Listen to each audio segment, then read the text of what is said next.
ಮೈಸೂರು ಮತ್ತು ಚಾಮರಾಜನಗರದಲ್ಲಿ ಜೆಡಿಎಸ್ ಬಿಜೆಪಿಯಿಂದ ಯಾರೇ ಬಂದರೂ ಸ್ವಾಗತಿಸಿ 10 ದಿನದಲ್ಲಿ ಎಷ್ಟು ಸಾಧ್ಯನೋ ಅಷ್ಟು ಮುಖಂಡರನ್ನ ಕರ್ಕೊಂಡು ಬನ್ನಿ. ಮೈಸೂರು ಮತ್ತು ಚಾಮರಾಜನಗರ ಕಾಂಗ್ರೆಸ್ ವಶವಾಗಲೇಬೇಕು. ನನಗೆ ಈ 2 ಕ್ಷೇತ್ರಗಳಲ್ಲಿ ಗೆಲುವು ಮಾತ್ರ ಮುಖ್ಯ. ಹೀಗಂತ ಕಾಂಗ್ರೆಸ್ ಸ್ಥಳೀಯ ನಾಯಕರಿಗೆ ಸಿಎಂ ಸಿದ್ದರಾಮಯ್ಯ ಸೂಚನೆಯನ್ನು ಕೊಟ್ಟಿದ್ದಾರೆ. ಬೇಸಿಕಲಿ ರಾಜ್ಯದ ಬೇರೆ ಬೇರೆ ಭಾಗಗಳಿಂದ ದೊಡ್ಡ ಮಟ್ಟದ ಆಪರೇಷನ್ ಮಾಡೋದಕ್ಕೆ ಡಿ.ಕೆ. ಶಿವಕುಮಾರ್ ರೆಡಿ ಇದ್ರು ಕೂಡ ಸಿದ್ದರಾಮಯ್ಯನವರು ಒಪ್ಪಿರಲಿಲ್ಲ. ಆದರೆ ತಮ್ಮ ಕ್ಷೇತ್ರದಲ್ಲಿ ಮಾತ್ರ ಯಾರ್ಯಾರು ಬಿಜೆಪಿ ಜೆಡಿಎಸ್ನ ನಾಯಕರಿದ್ದಾರೆ ಅವ್ರ ಕೈಲಿ ಒಂದು 500 ಓಟ್ ತರಕ್ಕಾದರೂ ಪರವಾಗಿಲ್ಲ, ಅಂಥವ್ರನ್ನ ಕರ್ಕೊಂಡು ಬನ್ನಿ. ಇನ್ನು 10 ದಿವಸದಲ್ಲಿ ಈಗಾಗಲೇ ಬೇರೆ ಬೇರೆ ವಿಧಾನಸಭಾ ಕ್ಷೇತ್ರಗಳಲ್ಲಿ ಕಾಂಗ್ರೆಸ್ಗೆ ಸೇರ್ಪಡೆಯಾಗೋದಕ್ಕೆ ಇವತ್ತು ಮತ್ತು ನಾಳೆ ಮುಹೂರ್ತ ನಿಗದಿಯಾಗಿದೆ.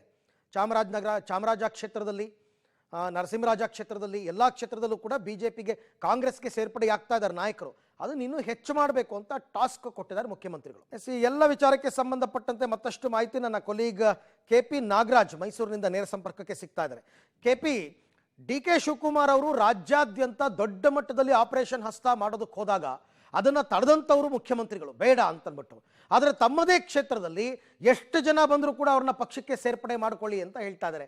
ಹೆಂಗೆ ಈ ರಣತಂತ್ರ, ಯಾವ ಥರ ಲಾಜಿಕ್ ಇದು? ಪ್ರಮುಖವಾಗಿ ರಾಜ್ಯ ನಾಯಕರ ಸೇರ್ಪಡೆ ವಿಚಾರದಲ್ಲಿ ಸಿದ್ದರಾಮಯ್ಯನವರಿಗೆ ಒಲವಿರಲಿಲ್ಲ ಅನ್ನುವಂಥದ್ದು ಸ್ಪಷ್ಟ. ಅದಕ್ಕೆ ಕಾರಣ ಅವರು ಕೆಲವೊಂದಿಷ್ಟು ಅಂದರೆ ಟಿಕೆಟ್ನ ಆಸೆಗಳ ಮೇಲೆ, ಮತ್ತೊಂದರ ಆಸೆ ಮೇಲೆ ಬರ್ತಾ ಇದ್ದಂಥದ್ದು. ಯಾಕಂದರೆ ಎಸ್ಪೆಷಲಿ ಜಗದೀಶ್ ಶೆಟ್ಟರ್ ಅವರ ಪ್ರಕರಣದಿಂದಾಗಿ ಅವರು ಸಿದ್ದರಾಮಯ್ಯನವರು ಪಾಠ ಕಲ್ತಿದ್ರು. ಹೀಗಾಗಿ ಸದಾನಂದ ಗೌಡರ ಆದಿಯಾಗಿ ಪ್ರಮುಖವಾದಂಥ ನಾಯಕರುಗಳನ್ನ ಬಿಜೆಪಿಯಿಂದ ಕಾಂಗ್ರೆಸ್ಗೆ ಸೇರ್ಪಡೆ ಮಾಡಿಕೊಳ್ಳುವಂಥ ವಿಚಾರದಲ್ಲಿ KPCC ಅಧ್ಯಕ್ಷರು ಭಾಳ ಉತ್ಸಾಹಕರಾಗಿದ್ದರು.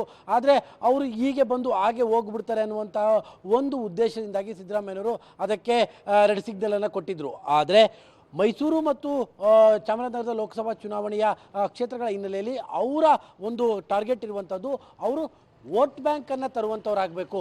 ಅವರಿಗೆ ನಾಳೆ ಬೆಳಿಗ್ಗೆ ಮತ್ಯಾವುದು ಟಿಕೆಟ್ ಕೊಟ್ಬಿಡ್ತೀವಿ ಮತ್ತೊಂದು ಅನ್ನೋವಂಥದ್ದರಲ್ಲ.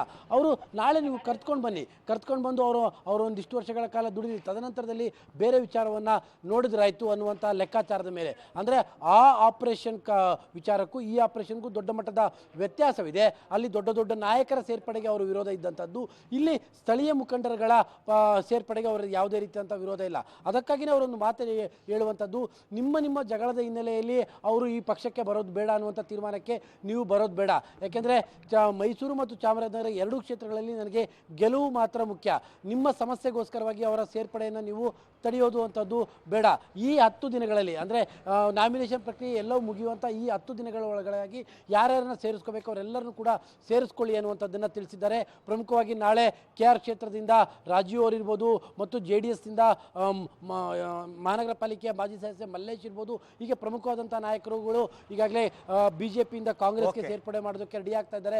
ಚಾಮರಾಜ ಕ್ಷೇತ್ರದಿಂದಲೂ ಕೂಡ ಅತಿ ಹೆಚ್ಚಿನ ಸಂಖ್ಯೆಯೂ ಕೂಡ ಜನ ಸಿದ್ಧರಾಗ್ತಾ ಇದ್ದಾರೆ. ಅರವಿಂದ್, ಥ್ಯಾಂಕ್ ಯು KP, ತಮ್ಮ ಎಲ್ಲ ಮಾಹಿತಿಗಾಗಿ ಧನ್ಯವಾದ. ಚುನಾವಣಾ ತಂತ್ರಗಾರಿಕೆ, ನಾನಾಗಲೇ ಹೇಳ್ತಾ ಇದ್ದೆ, ರಾಜಕೀಯದಲ್ಲಿ ಪಳಗಿದಂತಹ ನಾಯಕರು ಸಿದ್ದರಾಮಯ್ಯನವರು. ಹಾಗಾಗಿ ಯಾರನ್ನ ಪಕ್ಷಕ್ಕೆ ಕರ್ಕೋಬೇಕು, ಯಾರನ್ನ ಪಕ್ಷದಿಂದ ದೂರ ಇಡಬೇಕು ಅಂತಕ್ಕಂಥದ್ದು ಅವ್ರಿಗೆ ತುಂಬ ಚೆನ್ನಾಗಿ ಗೊತ್ತಿರುತ್ತೆ.